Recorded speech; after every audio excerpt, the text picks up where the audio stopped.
My name is Ann Summers, and I'm on the faculty of the University of Georgia in Athens. And I teach microbiology, and I do research using microorganisms. I've been working for, let's say since 1969 on mercury as a subject of interest. I began working on this when I was a doctoral student at Washington University in St. Louis. Up until the late 80s, I had worked on mercury strictly as a phenomenon of bacterial resistance. And it was a nice model system. You could do all kinds of physiology and biochemistry, and it was fun to do and easy to work on, and we had lots of interest from NIH and NSF in supporting.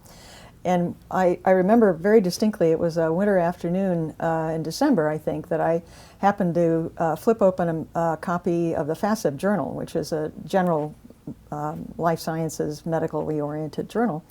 And I saw this paper which had a picture of a sheep with radioautography demonstration of all the mercury that was in this sheep. And I thought, wow, that's really strange. And it was their very first paper, which was published in the FASEB-J, and showed that when you put fillings into an animal, that the mercury goes everywhere. In some places more than others, as has been pointed out in the jaw and in the kidney and so forth, and particularly in the GI tract, in the gut, in other words. And so I picked up the phone at that point, and I called Fritz Lorscheider, and I said I'd found his study very interesting and that I'd worked on mercury and bacteria, and I asked him if he knew anything about mercury-resistant bacteria. And he said he'd never heard of such a thing. So we had a conversation that ended up in establishing a plan to go forward to collaborate with him, because they'd already begun to work on the monkeys. They did all of the housing of the animals and the feeding of the animals and so forth up in Calgary, and they put the fillings in a regular dental operatory and so forth that they had there. So, and then they sent us the samples of monkey feces, freshly collected each day, or actually twice a week.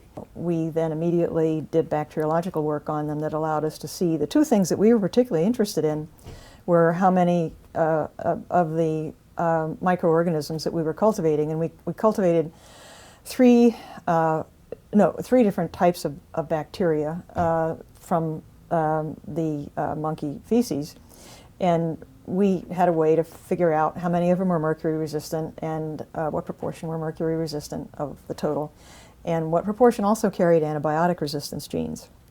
And the reason we were interested in asking that question was because we already knew, the whole world knew, that the genes for mercury resistance, I should say the whole world of microbiome, well, I should actually say the small world of people interested in antibiotic resistance in bacteria knew that the genes for mercury resistance were carried on bacterial plasmids, which also carried antibiotic resistance genes. And now bacterial plasmids are little supernumerary chromosomes that bacteria can kind of exchange with each other, sort of like little apps that you can exchange with your friends that allow you to be resistant to things. And so the mercury resistance genes being on the same plasmids as antibiotic resistance genes, if you expose a bacterial community to antibiotics, of course, that will cause the bacteria to persist as antibiotic resistance bacteria. And people were concerned about that already because they knew that overuse of antibiotics was causing a prevalence and spread of antibiotic multi-resistance in humans, which is a problem. And we were interested in this experiment to see whether or not exposure of animals with their microorganisms to mercury, resulting in the exposure of the microbes themselves to mercury, would cause a persistence and prevalence not only of the mercury resistance, but also of the antibiotic resistance because of genetic linkage. If you pick the mercury resistance, you can carry along the antibiotic resistance as well. So that was the purpose of those experiments. And that paper was published in Antimicrobial Agents in Chemotherapy in April of '93. And it made the case that exposure of these primates, which are a reasonably good model for human biology and microbiology, to mercury resulted in a proliferation of microbes in their gut that had both mercury resistance and multiple antibiotic resistances. and that in the early monkeys that we worked with them on, the fillings were taken out after 2 months. And so we could see a decline in mercury-resistant bacteria and antibiotic multi-resistant bacteria after that period. So that clearly associated them with the exposure to mercury of the microbiota of the animals that we were looking at. And the animals didn't have any exposure to any other mercury. And in a couple of the cases, they were working with radioactive mercury, so it wasn't an issue of, getting the mercury from their diet or anything like that. But they also were not, of course, eating fish. And we arranged with them ahead of time that the monkeys were, the kind of animal chow that they had no antibiotics in it. Because there are some laboratory chows which are amended with antibiotics so that the animals will not come down with something while they're doing an experiment on something else.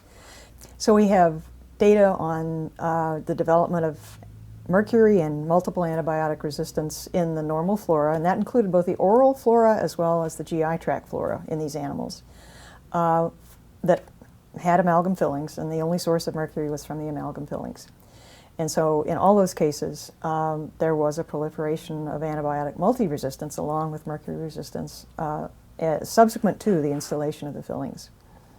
And it was statistically significant. We did statistics on those data, and it was a statistically significant difference after the installation of the amalgams for both the mercury resistance and the antibiotic resistance.